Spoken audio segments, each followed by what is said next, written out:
Masalahnya itu adalah kualitas belanja yang buruk. Tapi bagaimana kita bisa membahas kualitas belanja yang buruk? Lihat bercermin dari bus saja, belum apa-apa udah hidup Jokowi. Vietnam dong, saya hitung elastisitasnya dengan ekspor Vietnam. 0,99. Artinya, Vietnam memang menikmati pelemahan nilai tukarnya. Apa concern dia untuk juga melakukan redenominasi? Malah menguntungkan kan? Mau ngomongnya cuman menyederhanakan nilai, nolnya kebanyakan, tapi yang mengakibatkan nol itu nambah, itu akibat krisis, Mas. Hiperinflasi itu kan? Akibat inflasi. Jadi kita tidak bisa pungkiri bahwa kenapa nolnya jadi banyak itu, ya karena inflasi.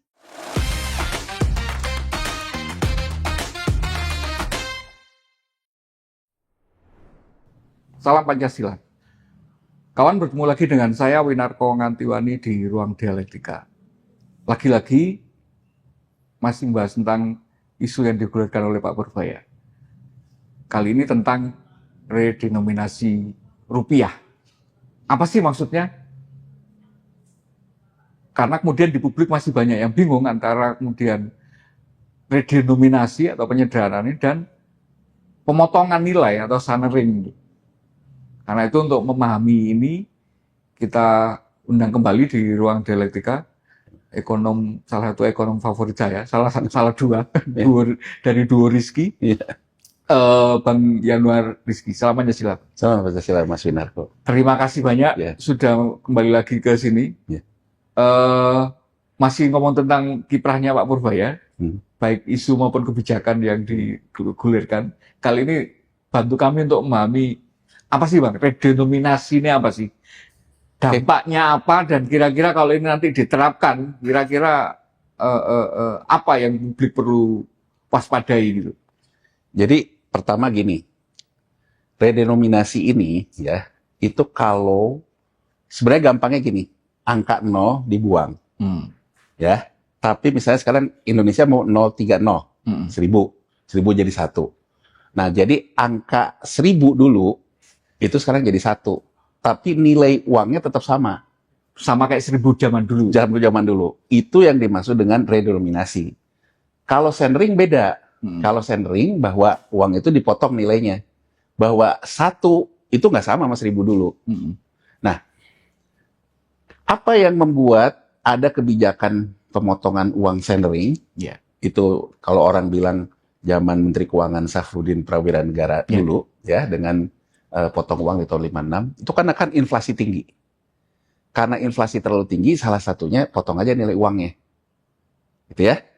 Tapi apakah ketika negara nolnya udah kebanyakan, bukan karena dampak inflasi? Itu dulu. Pertanyaannya. Kan gini Mas Win. Dulu, ya, kita beli namanya gorengan deh. Ya. Dulu gorengan kita beli Rp5 misalnya. Sekarang 500. Ya. Barangnya kan tetap sama, gorengan. Berarti harganya naik. Berarti 5 dulu jadi 500 hari ini. Sekarang kita mau balikin lagi. Ini jadi 5. Susah untuk bedanya tuh setipis rambut. Untuk mengatakan bahwa redenominasi bukan centering. Ya Mas Win ya. Jadi artinya sebetulnya gampangnya tuh gini. Ketika inflasi itu terlalu tinggi, hampir akhirnya harga tuh jadi gorengan yang 5 perak jadi 500. Ya. Itu mengakibatkan sebetulnya ya udah deh jadi tinggi kan.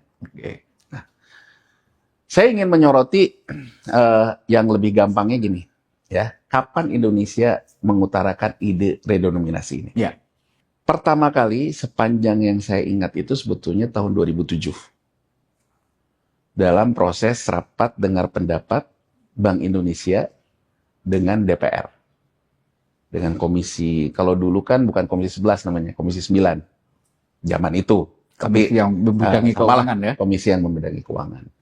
Jadi yang sepanjang ingatan saya, Bank Indonesia ditanya, karena pada waktu itu, Juli 2007, terjadi gagal bayar kredit perumahan di Amerika. Tapi belum jadi krisis finansial, Mas Rizal. Ya. Krisisnya 2008 kan? Krisisnya 2008. Jadi Juli 2007 gagal bayar. Ya kan? Nah, akibat gagal bayar ini kan tekanan terhadap rupiah besar juga. Nah, pada waktu itu kemudian BI mengatakan 2 hal. Repatriasi dana hasil ekspor. Jadi untuk memperkuat yang namanya cadangan devisa kita. Jadi argumentasi BI pada waktu itu mengatakan bahwa kita ini ada ketidakseimbangan antara neraca pembayaran dengan neraca perdagangan. Pada waktu itu kita perlu ingat Mas Win, yang namanya batu bara lagi tinggi-tingginya Ya. harganya. Jadi yang jadi masalah itu windfall-nya. Di neraca perdagangannya besar dari batu bara, Tapi uangnya diparkir di luar gitu. tapi uangnya nggak ada. Nah, waktu itu Bank Indonesia mengatakan kita harus melakukan repatriasi dana hasil ekspor. Yang dicontohkan sepanjang yang saya ingat ya, mungkin kita juga harus cari lagi, karena BI punya kajian akademiknya, gitu ya. Yang mereka bandingkan juga itu adalah Thailand. Thailand ketika habis krisis 98, dia mereform yang namanya dana hasil ekspor. Jadi di Thailand itu 6 bulan harus diem, nggak boleh gerak dari perbankan. Nah, BI waktu itu mengutarakan bahwa dana hasil ekspor harus diatur. Tapi kan kewenangan mengatur soal ini itu adanya di pemerintah, karena Bank Indonesia kan bank sentral. Ya, jadi intinya adalah minta ke DPR, DPR nanti sama pemerintah buat aturan lah, payung hukum. Kedua, BI mengatakan menyederhanakan nilai rupiah. Concernnya di mana sebetulnya, Mas Win? Ya, concernnya karena rupiah kita angkanya, misalnya gini, aku bandingin ASEAN aja, ya, ringgit Malaysia terhadap US dollar itu hari ini deh, kita pakai angka hari ini deh ya, ringgit Malaysia terhadap US dollar itu 4,1, angkanya 4, ya kan? Singapura sama, lebih kecil lagi, kecil lah, 20 segala macam. Nah, yang angkanya gede itu siapa? 2. Kita sama Vietnam. Kita sama Vietnam. Vietnam hari ini mau 26.000, malah kita mau 17.000. Ya. Nah, jadi pada waktu itu juga ada rencana mau masuk ke masyarakat ekonomi ASEAN. Mesti ingat, Mas. Zaman itu. Jadi ASEAN pengen punya Eropa gitu ya. Jadi ASEAN ingin punya mata uang bersama kayak euro. Nah, BI mengatakan ada ketimpangan. Karena angka kita yang gede, yang lain kecil. Jadi akhirnya kan nanti bisa tersandering begitu nanti ada mata uang bersama ASEAN. Itu alasan argumentasi pada saat itu. Ya, karena persiapan untuk masyarakat ekonomi ASEAN, juga persiapan untuk memperkuat rupiah dan hasil ekspor dan redenominasi. Jadi nominalnya disetarakan lah. Disetarakan. Kemudian Mas Win, 2008 krisisnya terjadi, krisis finansialnya. Ya, krisis finansialnya terjadi dan kita ada kejadian Bank Senturi yang menyita juga perhatian secara politik, pansus dan sebagainya. Jadi usulan ini boleh dibilang tidak lanjut karena urusannya jadi persoalan bailout Senturi. Dan waktu itu juga sasarannya salah satunya BI gitu kan. Nah, salah satunya BI. Tapi saya ingin menggambarkan situasi pada waktu itu sebetulnya pemerintah belum terlalu merespon karena terus ramai Senturi itu. Nah, lalu Mas Win, kita ingat SBY menang lagi, ya, SBY Budiono. Salah satu dari master plan ekonomi waktu itu MP3I ya namanya. Ya, MP3I. Itu juga membahas tentang itu. Redenominasi lagi. Redenominasi dan juga memajukan jam. Jam kita jadi sama sama Singapura. Jadi jam perdagangannya dengan ASEAN. Gitu. Alasannya pada waktu itu Menko Perekonomiannya Hatta Rajasa memang persiapan menuju masyarakat ekonomi ASEAN. Lagi-lagi biar sinkron dengan ibu kota. Jadi saya ingin menggambarkan, sebetulnya selalu digambarkan ini sebenarnya lebih terkait dengan daya banding kita dengan mata uang negara lain. Ya, terkait dengan persiapan masyarakat ekonomi ASEAN. Yeah. Oke. 2011 Presiden SBY menyetujui. Jadi pertama kali negara menyetujui usulan Bank Sentral ini ya 2011. Tapi dengan catatan perlu persiapan matang. Nah, kenapa perlu persiapan matang? Yang melakukan redenominasi ini ada yang berhasil dan yang gagal. Oke.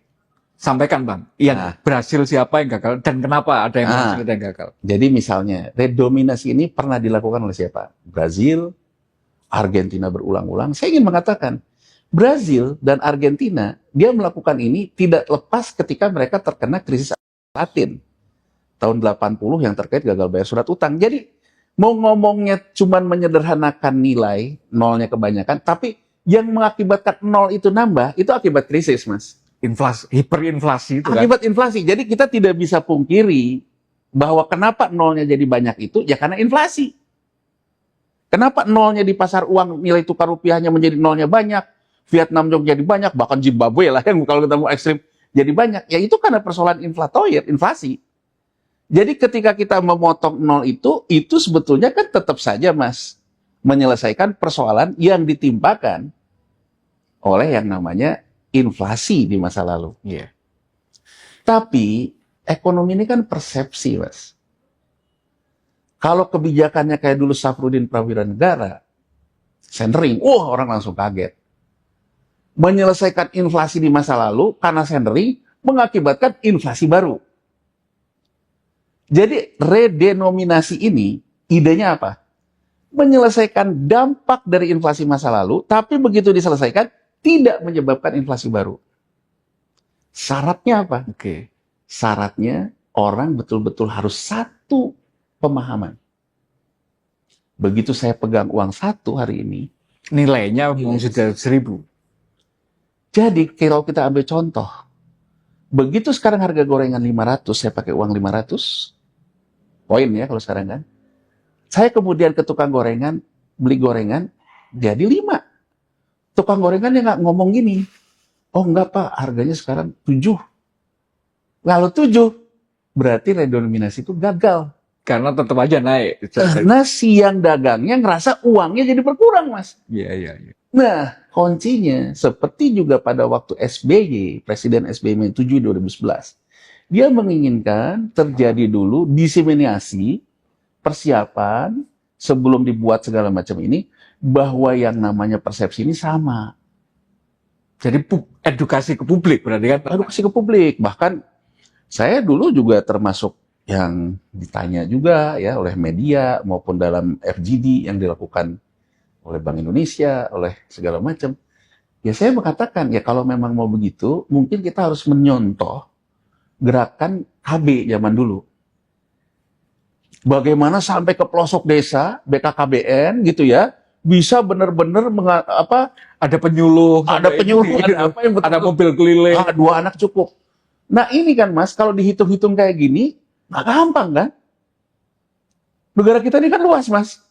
Ya kan, pedagangnya juga banyak. Nggak gampang untuk menyamakan persepsi. Kaget lah orang kalau tiba-tiba misalnya ini gitu ya diterapkan. Orang boleh cek, salah satu kajian dari Bank Indonesia mengatakan bahwa memang begitu persepsinya gagal. Menyelesaikan dampak nol yang banyak karena inflasi masa lalu, disederhanakan, ya kan? Malah menyebabkan inflasi baru. Nah, kegagalan itu akibat apa? Persepsi yang tidak sama. Nah, dalam kajian itu yang dianggap sukses, itu adalah Turki. Ketika dia tahun 2005, kalau nggak salah, Turki itu menghilangkan 6. Kita kan baru 3.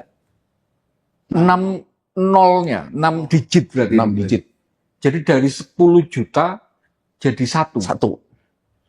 Nah, salah satu yang dianggap gagal Argentina karena mengulang-ulang. Jadi redenominasi tahun waktu dulu kena krisis Latin diulang lagi. Jadi terus-terusan redenominasi gitu. Jadi artinya kalau kita mau ngambil contoh Argentina, dia potong nolnya 3. Tahu-tahu balik lagi nolnya nambah lagi 3. Redenominasi lagi berulang-ulang. Itu berarti kan contoh gagal.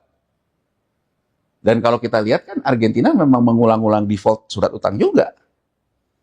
Bahkan terakhir 2020 kan dia default. Ya kan? Nah, Brazil dia juga pernah memotong tidak separah Argentina, tapi juga kurang berhasil. Ya boleh dibilang cerita sukses segala macam. Turki itu dianggap berhasil. Karena orang begitu riranya dipotong, semua persepsinya sama. Orang di money market pun persepsinya sama. Tapi Mas Win, aku ingin ngomong kalau kita bicara Turki hari ini itu kan inflasinya luar biasa loh.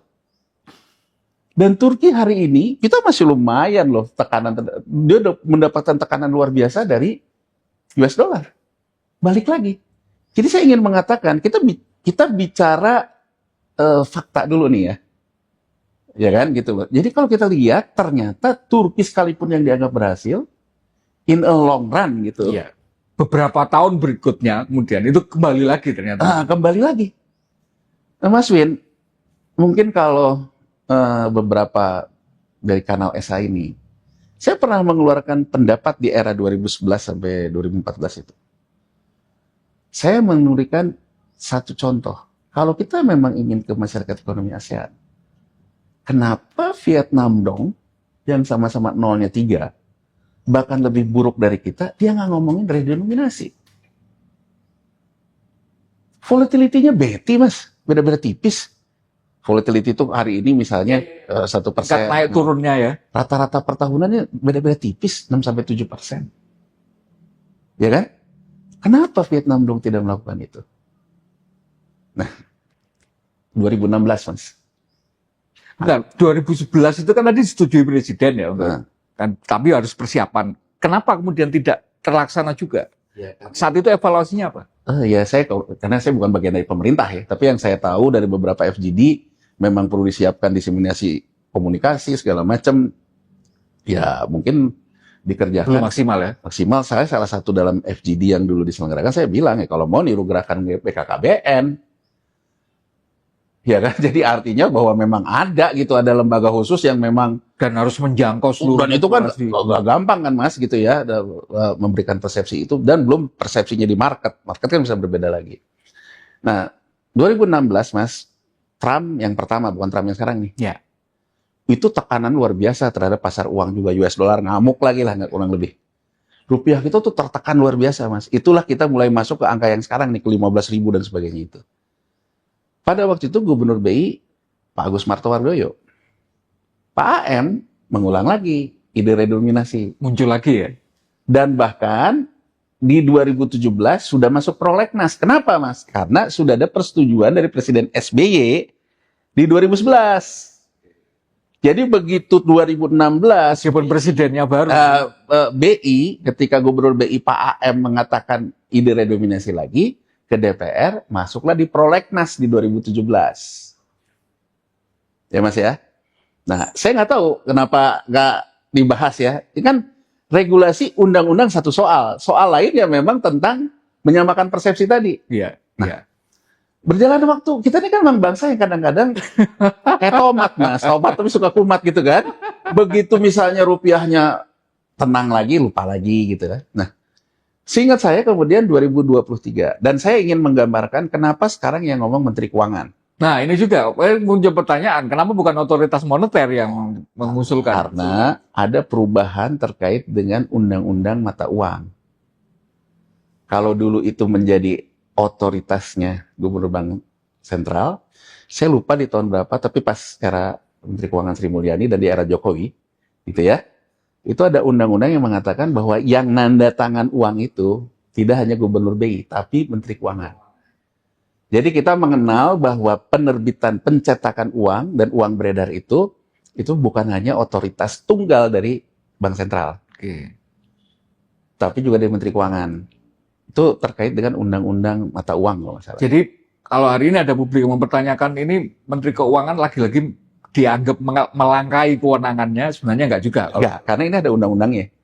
Jadi memang terkait dengan ini sekarang itu memang Bank Indonesia itu terkait dengan ya kita harus lihat lagi undang-undangnya ya. Tapi intinya bahwa pernyataan uang beredar itu datangnya dari Menteri Keuangan.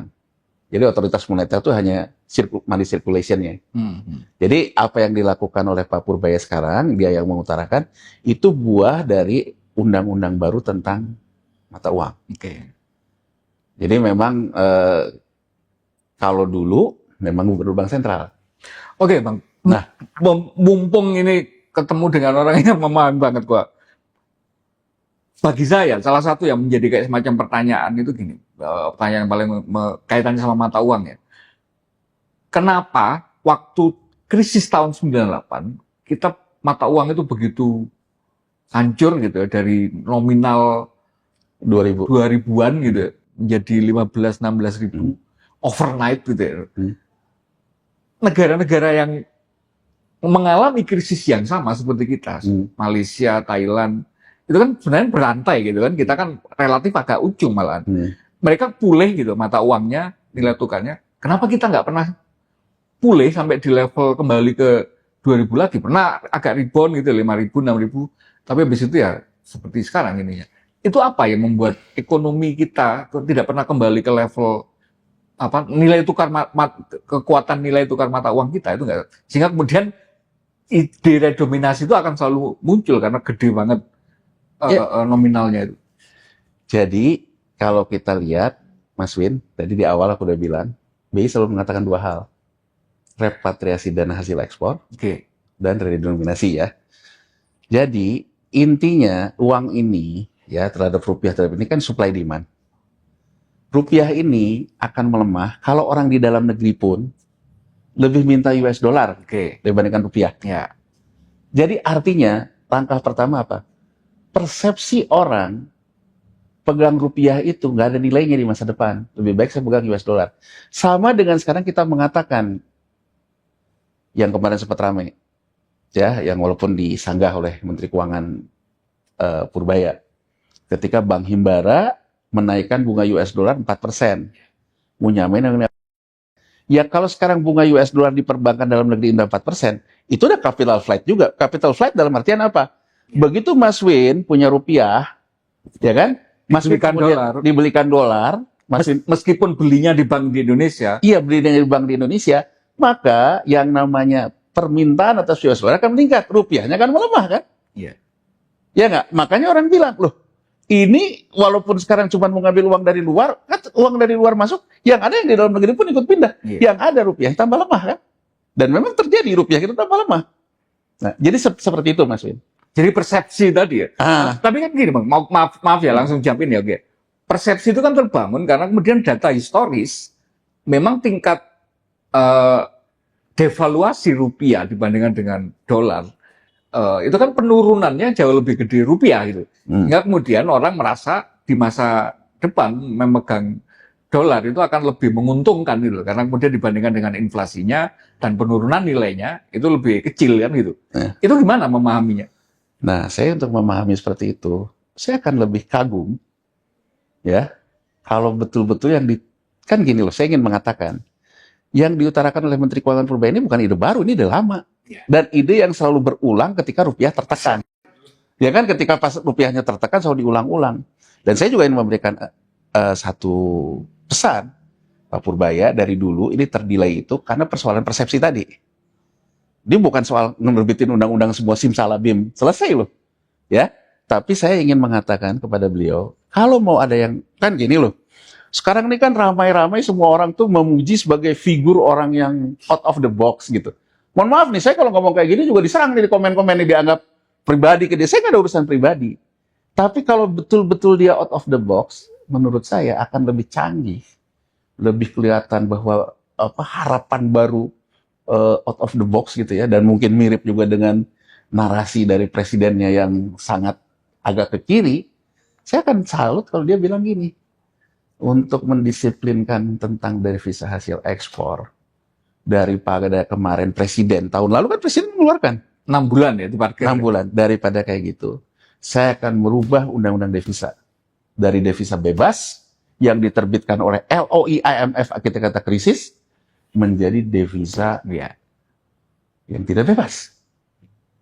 Jadi menurut saya Mas Wi, sehingga hasilnya berdagang ke luar negeri, hasilnya ekspor itu langsung capital control. Gitu. Orang selalu bilang Cina begini, Cina begini. Cina rejim capital control. Malaysia, Thailand, walaupun rejimnya devisa bebas, tapi tidak bebas-bebas amat. Namanya devisa bebas mengambang, sama yang diikuti oleh Orde Baru daerah dulu. Jadi Orde Baru tuh dulu ada pack-nya. Iya, masih ingat saya. Iya kan, ada pack-nya gitu loh Mas. Itu kemudian dibongkar sama IMF ketika mereka harus ketika kita harus mengutang ke mereka gitu kan. Betul. Saya ingin menukik Undang-Undang Bank Indonesia hasil LOI IMF yang kemudian kita menjadi rejim devisa bebas. Inflasi yang menjadi mandat Bank Indonesia dikaitkannya dengan single mandat menjaga nilai tukar rupiah. Logikanya berarti IMF melalui advisernya dalam undang-undang BI kita, inflatoir kita adalah US dollar. Inflatoir kita US dollar artinya apa?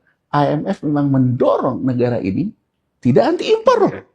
Iya. Jangan salah loh. Jadi maksud saya dari skema inflasi mandatnya dijaga di nilai tukar, kita bisa baca berarti impor itu tidak haram sepanjang nilai tukarnya bisa dijaga.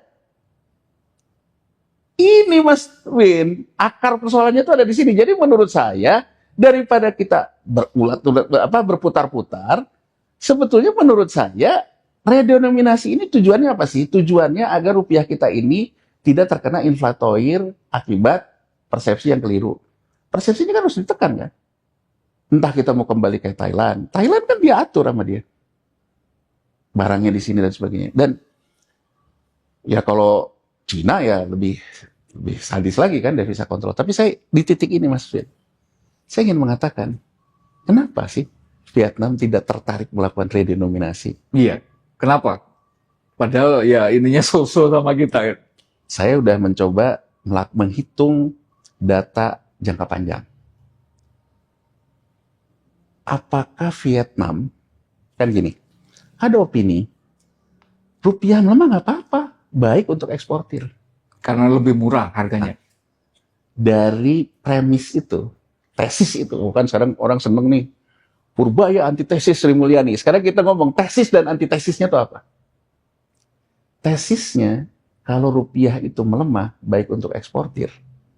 Artinya, pelemahan rupiah atas US dollar, itu elastisitasnya sempurna dengan peningkatan ekspor kita. Iya. Harusnya karena nilai kita lebih murah, maka nilai jumlah ekspornya pasti akan lebih tinggi kan itu. Hitungan saya Mas Win, Vietnam Dong, FND. Vietnam Dong, kodenya FND, kalau kita kan kodenya IDR, Indonesian Rupiah. Vietnam Dong saya hitung elastisitasnya dengan ekspor Vietnam. 0,99 Mas Win. Artinya Vietnam memang menikmati pelemahan nilai tukarnya. Apa concern dia untuk juga melakukan redenominasi? Malah menguntungkan kan secara Ini kita bicara dulu tentang indikator makronya. Berbeda sama kita. Elastisitas kita terhadap ekspor hanya 0,5-an, setengahnya. apa masalahnya, Bang? Ya, kalau argumentasi dari BI karena dan hasil ekspor tadi disimpan di sana. Ya kan? Kan itu argumentasinya ya. Tapi kalau menurut saya, akar persoalannya karena memang kita rezim devisa bebas. Problemnya berarti di kebijakan rezim devisa bebas tadi kan. Nah, pertanyaannya, ketika kita sekarang sudah tidak punya ikatan utang ke IMF, apa yang kemudian mengikat atau membatasi atau menjerat kita untuk tidak menerapkan semua resepnya IMF tadi? Ya, kalau saya selalu menganggap gini Mas, bahwa yang namanya berkuasa, jangan ada konflik kepentingannya. Kalau Anda juga sebetulnya juga berkuasa, Anda juga nyimpen duit US dollar, Anda punya konflik kepentingan. Oke. Terlepas dari apapun yang ini katakan, wah ini tidak baik. Tapi kan yang menarik tuh begini loh, yang menarik kalau kita ngelihat kemunculan Prabowo Subianto dalam ranah politik, dengan macan Asia yang ingin menguat lagi, ya terlepas dari soal figurnya, tapi kan apa yang dilakukan oleh Wijoyo Nitidi Sastro, yang menjadi arsiteknya Orde Baru, Berkeley, dia kan tidak menganut rezim devisa bebas, Mas. Kenapa dia lepas? Kalau kita kembali kepada Soros ngelihat, karena posisinya sudah terlalu banyak mengambil hutang di luar negeri, sehingga cadangan devisanya tidak cukup untuk mempertahankan rezim devisa mengambang. Menurut IMF, ini terjadi karena tidak bebas, Mas. Sehingga negara tuh harus selalu menjaga ini, begitu uangnya nggak ini, jebol. Selisihnya terlalu jauh gitu kan. Jadi saya ingin menggambarkan tesis antitesisnya nih. Termasuk yang IMF dan sebagainya ini kan, dia ngelihat kalau rezim devisa bebas tuh gini, misalnya sekarang rupiah melemah Mas, 17.000. Tapi uang akan balik lagi, gitu loh. Dia akan ini lagi. Jadi akan terjadi yang namanya elastisitas di pasar yang tidak dikunci. Tapi kalau misalnya devisa kontrol dikunci, nanti di sini ada yang lihat, oh dia udah mulai habis nih. Cadangan devisanya nggak ngimbang. Gitu. Begitu dia kena, jadi ibaratnya gini deh Mas. Ibaratnya kita puasa deh, ya kan? Kalau puasanya kemudian kita nggak mengontrol hawa nafsu, ya tetap aja bukanya, ya kan? Sementara mungkin persediaan nggak ada. Nah, kurang lebih kan begitu, Mas. Ya, ya. Nah, banyak negara kan kemudian mengatur, walaupun mereka tetap ke dalam divisa bebas, misalnya Thailand, tapi mereka tetap mengatur yang nama DHE, 6 bulan, Malaysia, dan sebagainya. Bahkan Vietnam juga rejimnya devisa bebas. Jadi artinya, Mas, saya ingin mengatakan bahwa kalau Bank Indonesia mengatakan, dan termasuk Presiden Prabowo yang Maret tahun lalu ya, yang mengeluarkan Maret tahun ini mengeluarkan devisa hasil ekspor, itu artinya rezim devisa bebasnya tidak diotak-atik, Tapi DHE-nya dikuati kan gitu. DHE-nya dikuati. Jadi kalau pertanyaan Mas Win tadi, kenapa Malaysia ya, kemudian juga Thailand, ya karena dia memang mengatur DHE, Mas. Walaupun rezim devisa bebas. Tapi kalau Malaysia sih sebetulnya masih sama dengan kita dulu di Orde Baru, devisa mengambang. Gitu loh, Mas. Jadi ada pack-nya lah gitu ya. Kalau Thailand Ada pengikatnya, ada pengikat. ada Kalau jakatnya. bicara Singapura ya karena dia berhasil menanamkan persepsi bahwa Singapura dolar sekuat US dollar. Ini kan soal persepsi demand side dan sebagainya. Bahkan yang dikatakan Presiden Prabowo, orang Indonesia Iya. juga nyimpan duitnya di Nyimpennya di Singapura. Singapura. Yang menarik kan sebenarnya Vietnam, Mas. Saya mencermati Vietnam tadi yang saya bilang ya. Oh, ternyata elastisitas antara pelemahan Vietnam dong dengan ekspornya itu nyaris hampir satu. Kalau itu penjelasannya apa juga tetap problemnya di rezim devisa bebas tadi? Makanya sekarang kita lihat nih, apa masalahnya. Kemudian terkait inflasi. Inflasi kebalikan. Vietnam dong, walaupun melemah, itu elastisitas terhadap inflasi Vietnam rendah. Kita justru pelemahan rupiah, elastisitasnya nyaris sampai ke angka 1. Jadi artinya, Kebalik ya malah. aku ingin menggambarkan, rupiah melemah di kita, yang alih-alih dikatakan akan menjadi berkah ekspor, devisa bebas, uangnya akan banyak masuk, Malah inflasi. kenyataannya elastisitasnya hanya setengahnya, berarti setengahnya capital flight, walaupun barangnya udah keluar, batu baranya udah keluar, sawitnya udah keluar, tapi uangnya tidak masuk lagi, setengahnya. Vietnam bisa mengatur itu, pelemahan nilai tukar, meningkatkan hasil ekspornya, hampir elastisitasnya sempurna, artinya mereka bisa mengendalikan itu kan. Iya. Dari sisi inflasi, Vietnam ternyata bisa mengatasi yang namanya pelemahan Vietnam dong, tidak terkait dengan inflasinya. Kita terkait dengan inflasinya. Ya kalau bacaan makro aja, oh mungkin begini-gini. Tapi kan kita harus melihat mikronya, Mas. Mikronya apa? Mikronya karena Vietnam di saat ekonomi itu lagi bagus, dia kemudian memperbaiki yang namanya reformasi struktural. Iya. Iklim investasi kayak gitu-gitu ya. Aku ingin mengulang gitu. Salah satu yang selalu dikatakan oleh Bank Sentral kita, BI, selain DHE, redenominasi, mereka selalu mengulang-ulang tentang reformasi struktural perekonomian. Jadi reformasi struktural itu artinya di Vietnam, Mas. Kalau sekarang kita ngomong Vietnam memanfaatkan perang dagang dengan Cina, karena dia nggak punya barangnya, Mas. Iya. Punya barang pertaniannya, punya barang industrinya. Sementara kita baru cita-cita pengen membangun pabrik sekarang. Kita realita aja. Barangnya nggak ada. Pertaniannya nggak ada. Artinya, Mas, rezim devisa bebas itu membutuhkan juga disiplin belanja fiskal. Iya. Disiplin pengaturan kredit perbankan, disiplin banyak hal yang memang membangun.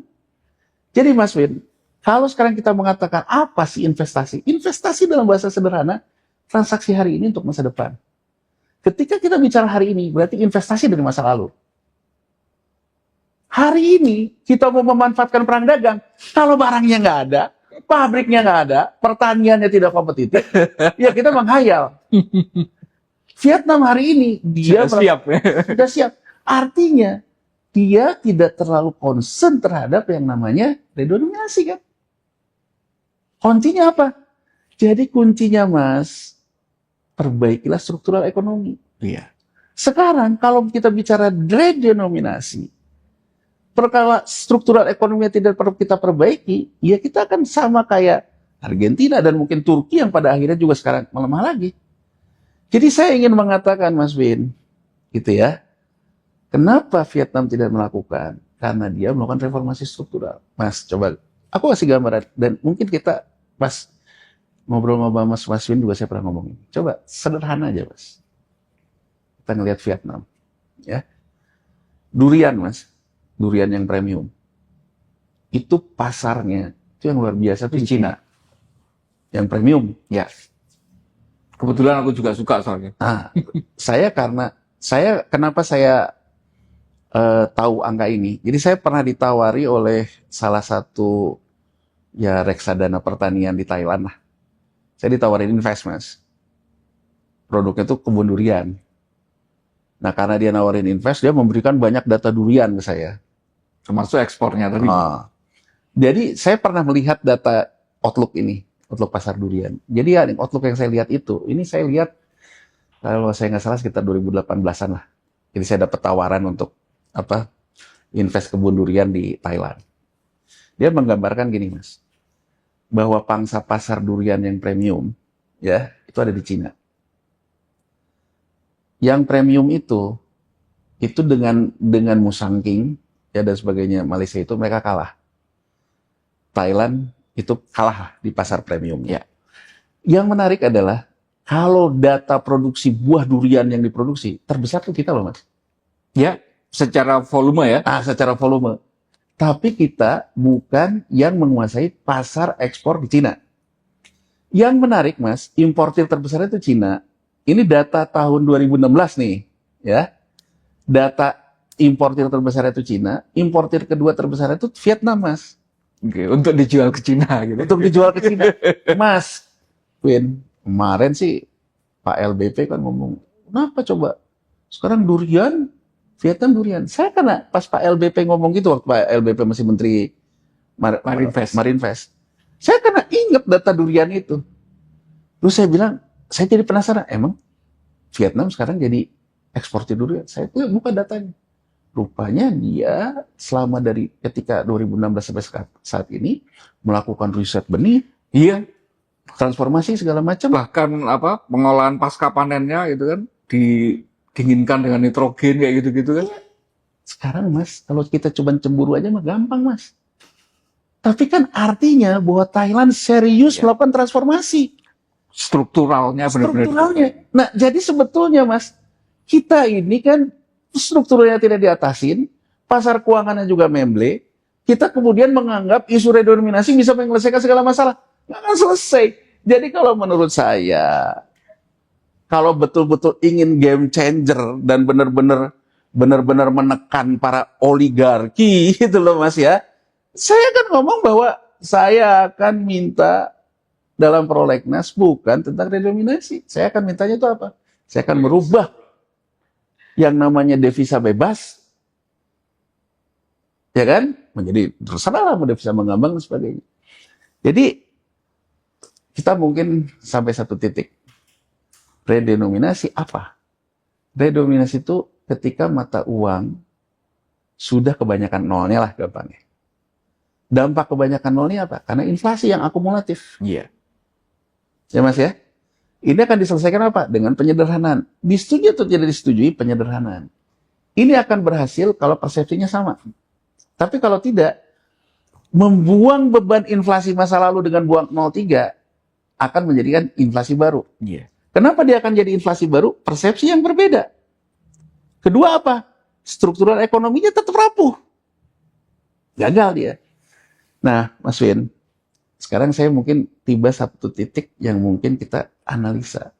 Kenapa sih ide ini selalu muncul ketika rupiahnya tertekan? Desperate. Saya sih nggak lihatnya dari cara orang main di pasar, Mas. Gimana itu?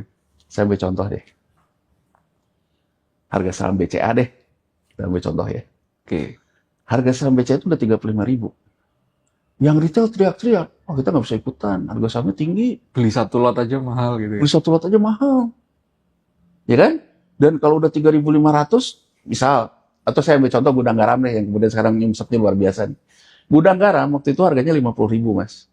Gudang garam naik 10 auto rejection yang bursa aja, yang berapa aja, untungnya udah 3.000.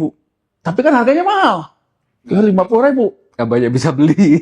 Nah, artinya gini loh Mas. Ketika angka nolnya kebanyakan, saya ambil contoh. Malaysia Ringgit 4,1. Saya main nih di pasar uang. 1 tik 1%. 4,1, 1%, 0,0041.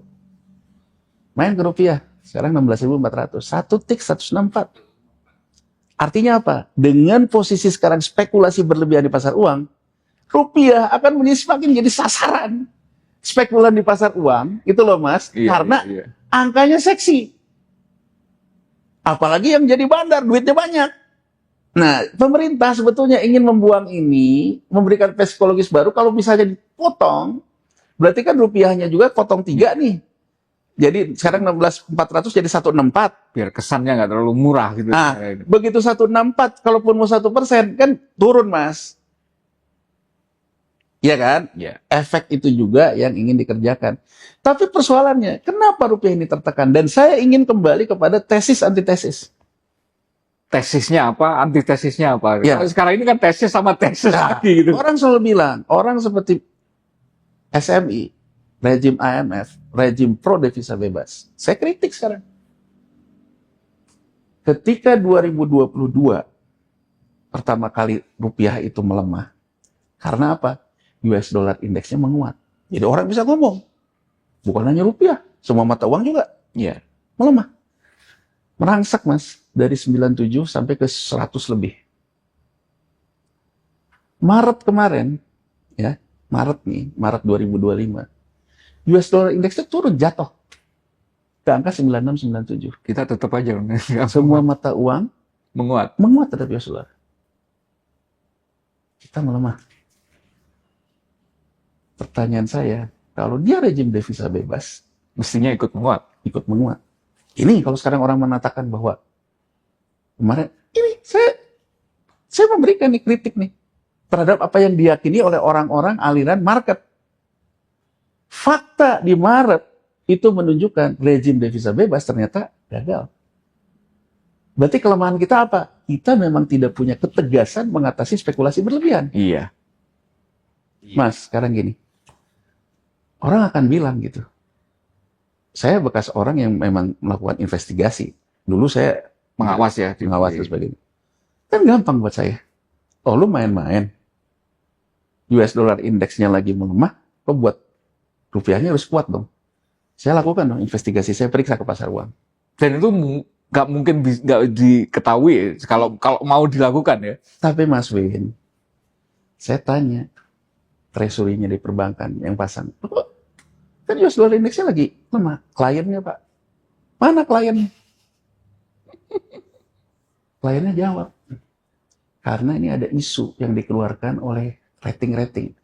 Morgan Stanley, MSCI, ketika Maret, JP Morgan segala macam, yang mengatakan Indonesia dalam posisi short, spekulasi. Tidak dalam posisi long, karena kekhawatiran terhadap tekanan fiskal. Tekanan fiskal, Mas. Jadi tekanan fiskal tuh orang mengkhawatirkan Indonesia Kita nggak punya cukup uang. nggak punya cukup uang untuk bayar gitu ya. bunga utang maupun hutang kan. Ini di Maret. Mas, ketika misalnya Mas Vin saya periksa, Anda pasang order melawan pasar, anomali. Rupiah harusnya tidak Anda pasang melemah. Karena US dollar indeksnya lagi melemah. Kenapa Anda pasang melemah? Mas Vin bilang, karena saya bersumber kepada informasi. Artinya apa? Mas Vin akan saya lepas. Sesuai dengan rejim devisa bebas. Karena ada isunya. Nah, hoax itu. Hoax. Gimana mau menyangka hoax Mas pada waktu itu? Orang APBN kitanya aja terlambat waktu itu. Dan datanya apa? APBN kita aja nggak berani ngumumkan. Iya. Orang angka penerimaan pajaknya juga rendah. Artinya isu itu tidak hoax. Ketika investor menggunakan itu sebagai isu, saya tidak bisa cegah. Nah, sekarang saya ingin mengatakan Purbaya efek. Sorry ya. Orang kan selalu bilang, ini saya udah kritik nih, Maret Sri Mulyani nih. Sekarang Purbaya, apa Purbaya? Memperbaiki itu. Memperbaiki persepsi pasar tentang itu.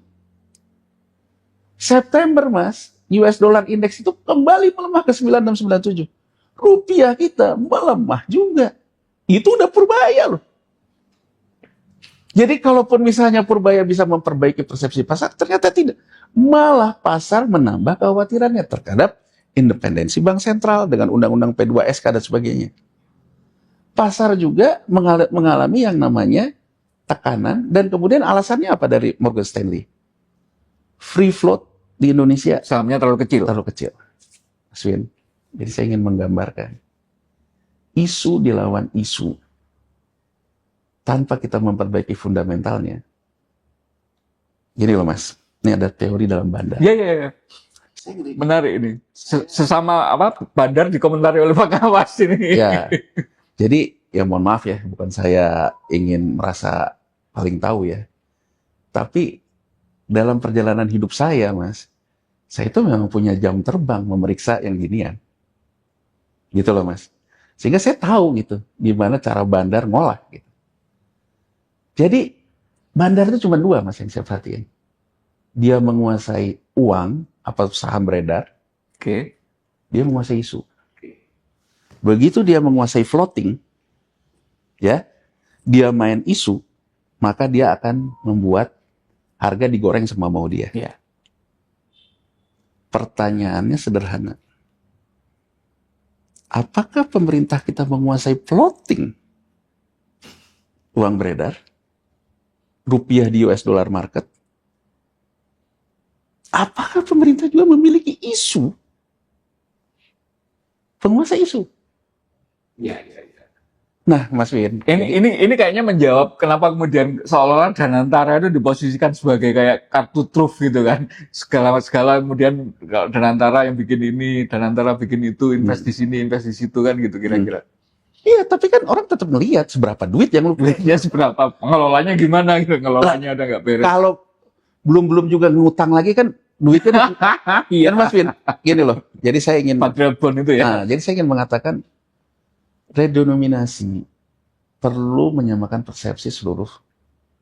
Persepsi di pasar sendiri kita dalam tekanan persepsi. Iya. Jadi saya tidak anti terhadap ide ini. Tapi saya ingin memberikan catatan bahwa artinya tugas kita menyamakan persepsi di dalam 1000 dengan sama dengan 1, dan pemerintah memastikan bahwa di pasar uang pemerintah menguasai Iya. isu ini. Iya. Sehingga tidak ada pushback-nya kemudian nanti akhirnya kembali lagi. Karena kalau enggak dia akan gagal gitu. Ya, karena memang faktual ya di masyarakat misalnya, saya nggak tahu apakah ini fenomena di kota besar apa menyeluruh ya. Tapi kemudian kalau misalnya kita ke kafe ngelihat menu gitu kan, itu kan sekarang sudah kayak semacam kebiasaan gitu. Kalau nulis 50.000 gitu ya, 50 gitu ya, 50-nya gede gitu ya, terus ribunya kadang ditulis nolnya kecil atau diganti K kan gitu kan, 50K gitu kan. Ya kemudian mungkin secara bawah sadar itu masyarakat sebenarnya sudah menilai 50.000 itu ya memang secara ini ya nilainya 50. Tapi kemudian ya itu tadi penguasaan faktual terhadap nominal kita, dan kemudian pemain money market ini kan lagi-lagi jadi pertanyaan besarnya. Apakah pemerintah memang punya kemampuan untuk mengatur mereka, memaksa mereka untuk, ya kalau mau free float beneran, ikutin dong logikanya kekuatan dolar misalnya. Atau kalau misalnya enggak, ya apa kompensasinya gitu. Nah hari ini kan kita nggak punya semacam apa sih contoh yang kemudian atau blueprint yang untuk menuju ke sana gitu kan. Kita tuh mau memanfaatkan ala Vietnam tadi, nilai tukar biarkan lemah karena kemudian menguntungkan memperbaiki struktural, tapi memperbaiki struktural, atau ya ini kita perbaiki kemudian kembali ke level katakanlah pra krisis moneter 98 misalnya. Itu kan kita nggak punya. Ya, jadi gini Mas, saya untuk menjawab Mas Win ini gampang aja. Kita nggak usah jauh-jauh deh ke 2022 deh, ya.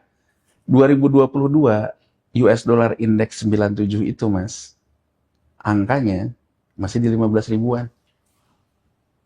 Ya. Hari ini US dollar index 97 angkanya di 16.600. Saya ingin mengatakan pemerintah, siapapun menteri keuangan ini selalu mengatakan inflasi kita rendah, inflasi BPS. Tapi kalau dilihat dari sisi ini, nilai mata uang ya, nilai tukar terhadap dolar ya. Inflasinya tinggi. Bahkan sekarang kan kalau orang-orang yang jual emas, dulu anak sekolah emasnya 1 gram. Iya. Sekarang juga 1 gram. Jadi emas itu tidak ada inflasinya. Ya, tapi kan kalau dinilai 1 gram zaman dulu berapa rupiah, 1 gram sekarang berapa rupiah. Jadi maksud saya, kita bermain dalam logika. Seolah-olah kita baik-baik saja, tapi sebetulnya tidak baik-baik saja. Iya. Jadi kalau menurut saya, Mas Win bisa bayangin nggak? 2016, US dollar indeksnya di 97 itu di 15.000. Sekarang berarti kita ngomong 10 tahun aja, Mas. Udah 1.000 poin, Mas. Iya. Hah? Itu kan inflasi real dan itu kenapa kemudian orang masih suka nyimpen di US dollar kan gitu Ya. kan. Mas Win bayangin nggak? Kalau ini tidak diredenominasi sekarang, nanti bisa naik terus kan? Nanti mungkin 10 tahun yang akan datang, angkanya itu ya bisa di 30.000 misalnya. Nanti lama-lama inilah muncul akhirnya susah nulisnya di sistem akuntansi karena nol kebanyakan. Makanya kan idenya itu selalu disampaikan yang gampang aja. Ini sebenarnya cuma buat catatan aja. Yang tadi Mas Win bilang, kakak itu tadi, agar catatnya lebih gampang. Ya saya ingin, kita bicara apa adanya aja. Bicara apa adanya, menurut saya, ini early call untuk negara ini, segera memperbaiki struktural ekonomi. Tapi kan gini Mas, dalam hidup ini, saya selalu ditanya, siapa yang membunuh sektor real? Saya jawab, pemerintah sendiri. Kenapa? Karena begitu pemerintah di tahun 2008 menerbitkan surat utang komersil, bunga kupon nih, kita belum ngomong yield, rata-rata di 6-7%.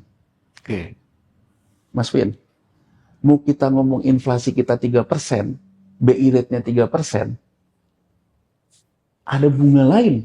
Ya. Bunga surat utang pemerintah 6%. Bunga realnya berapa? 7%. Orang akhirnya milih daripada dipakai untuk modal investasi, modal bisnis, taruh aja di rumah. Kalau kita ingin kajian lebih dalam, orang selalu bilang, Vietnam ngeluarin surat utang 3% aja. Kenapa kita 6%, 7%? Saya hitung, volatility kita, rupiah di US dollar itu, rata-rata memang 6-7%. Artinya bunga itu dipakai oleh pemerintahan terbitin surat utang agar orang mau, bunganya harus senilai dengan bunga volatilitas rupiah. Jadi kayak semacam premiumnya untuk mengimbangi nilai tukar tadi ya. Tapi kenapa Vietnam bisa 3%? Karena mungkin dia dealnya memang bukan dengan orang yang pegang US dollar. Dealnya dengan yang tadi, dan hasil ekspor dan sebagainya. Bisa kan 3% karena sesuai inflasinya. Jadi saya ingin mengatakan problem kita di masa lalu itu.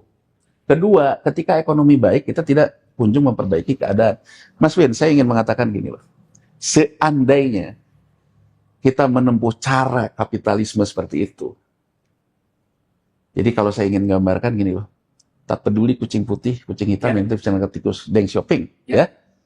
Dengan kata lain, yang penting market mau berapa ketika ekonomi bagus. Saya terbitin surat utang. Mas Win, kalau belanjanya dipakai memperbaiki struktural ekonomi, hari ini kita udah merasakan manfaatnya. Jadi artinya masalahnya itu adalah kualitas belanja yang buruk. Tapi bagaimana kita bisa membahas kualitas belanja yang buruk?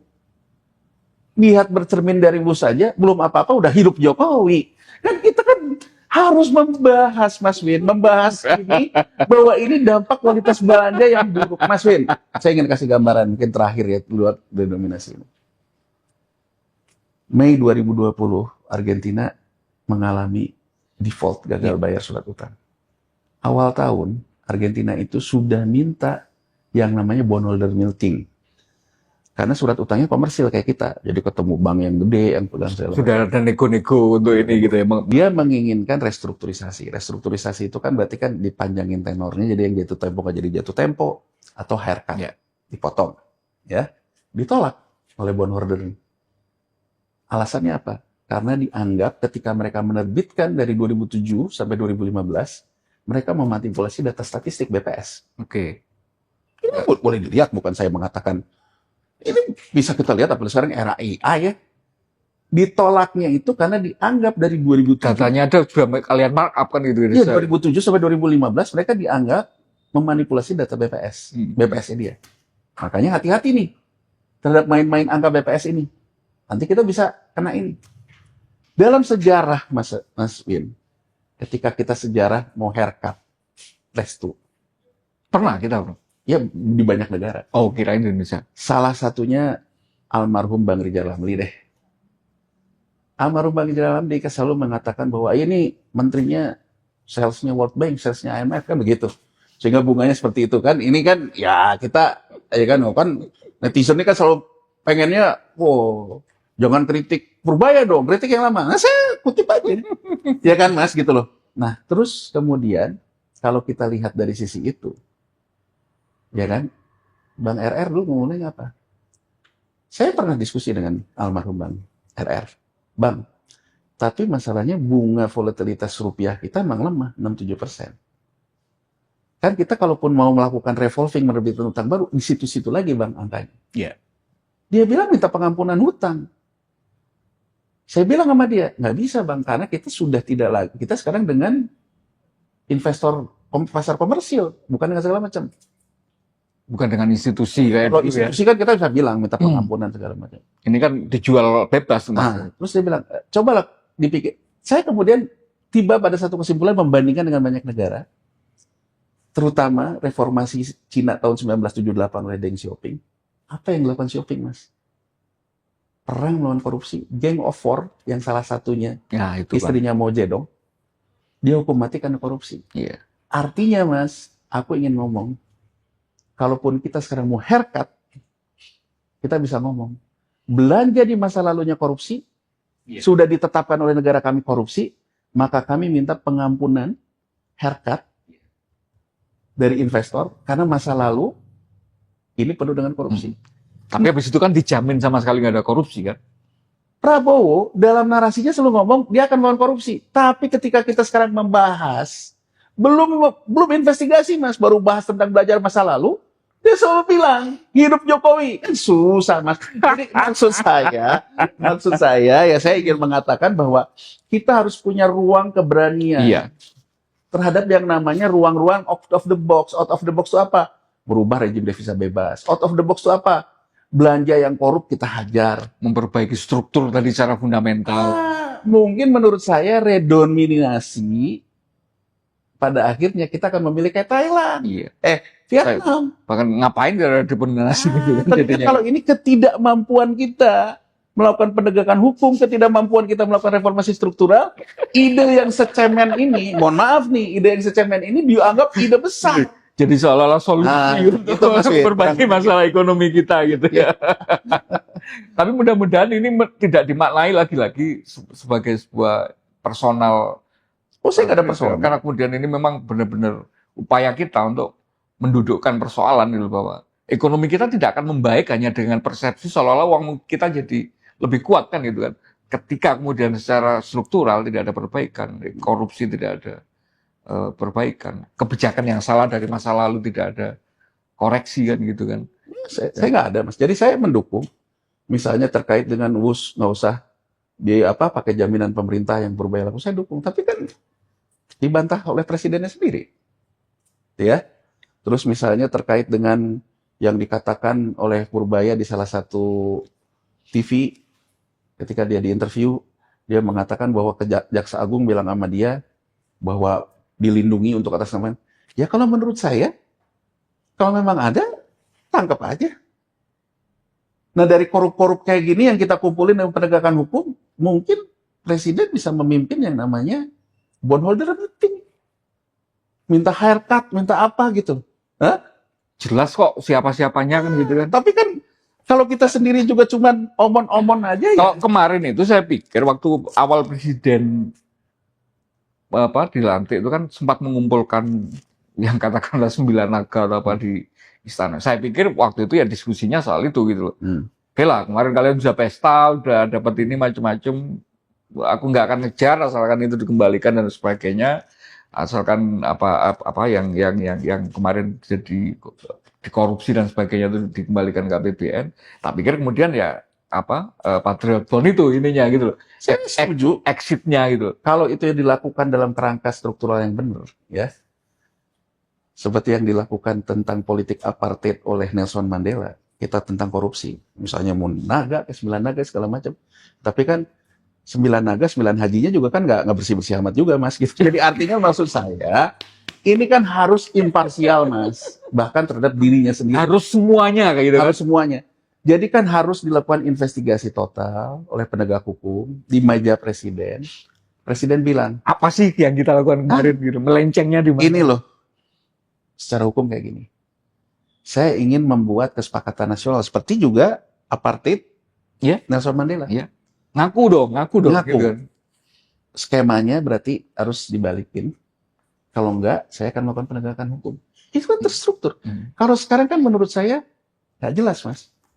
Nggak jelas itu karena kemudian perintahnya nggak seperti itu atau operatornya yang nggak jelas. Kalau ngelihat pidatonya kan meyakinkan sekali, Bang. Jadi kalau menurut saya kan Presiden mengatakan hutang-hutang itu akan saya bayar dengan uang-uang korupsi. Saya ingin mengatakan kepada Presiden, kalau Presiden melakukan investigasi, ya ternyata dalam proses WUS itu di cost overrun itu ada korupsi, Presiden kan bisa mengatakan ke China Development Bank, Ya. ini ada korupnya loh. Berarti kan haircut. Ya. Asal jangan dikit-dikit belum udah hidup Jokowi tadi ya. Ya, jadi menurut saya antara kata dan perbuatan Belum sinkron ya. Dan kalau orang mengatakan bahwa Purbaya seperti yang digambarkan luar biasa kan popularitasnya, harusnya dia punya keberanian itu dong. Termasuk keberanian mengatakan kepada Presiden, Pak, ini kita penegakan hukum aja. Dan Bang Yanuar yakin kalau Purbaya sebenarnya tahu isu-isu itu. Yang mana sih yang krusial itu? Atau memang dia sejauh ini cherry picking aja yang dikomentari atau ini yang nggak ada resiko secara politik pushback ke dia gitu. Menurut saya tahu, makanya dia bermain di isu itu. Isu itu juga menjadi isu yang ada di dalam pikiran publik. Tapi kan gini loh Mas, ketika saya masuk ke, saya kan gini, misalnya saya ngeliat Mas Win, Mas Win ini kelihatannya kalau ngerokok senengnya rokok coklat nih gitu, ngopi nggak pakai gula. Saya ngomong sama Mas Win, wah saya kemarin ada rokok coklat, ya kan rokok kopi, Mas Win, wah luar biasa, karena chemistry tercapai. Tapi saya nggak pernah ngasih ke Mas Win rokok coklat sama kopinya. Ya. Kan kurang lebih gitu loh Mas, antara saya hanya sekedar sampean memahami itu aja kayak seneng gitu udah ini gitu. Antara saya mengentertain orang dengan isu psikologisnya, dengan saya menjawab tidak sekedar entertain. Ya saya menunggu waktu. Purbaya jangan cuma entertain dong, lakukan dong. Sejauh ini masih entertain ya? Ya sejauh ini ya tapi kita kasih waktu ya gitu. Bang Yanuar, seperti biasanya sangat menyenangkan. Banyak sekali yang bisa kita petik. Kita ketemu di ruang dialektika berikutnya. Salam Pancasila. Salam Pancasila. Thank you. Thank you.